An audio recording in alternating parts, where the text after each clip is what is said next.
You ask Tiger to solve. This deals with linear equations with one unknown. The final result is t equals -12/7. Let's solve it step by step. Simplify the expression. Group like terms. Simplify the arithmetic. Swap sides.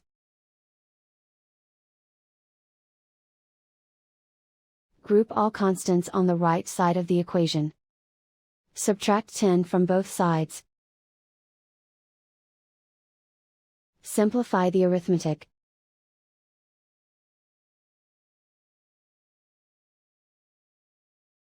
Isolate the t. Divide both sides by 7. Simplify the fraction.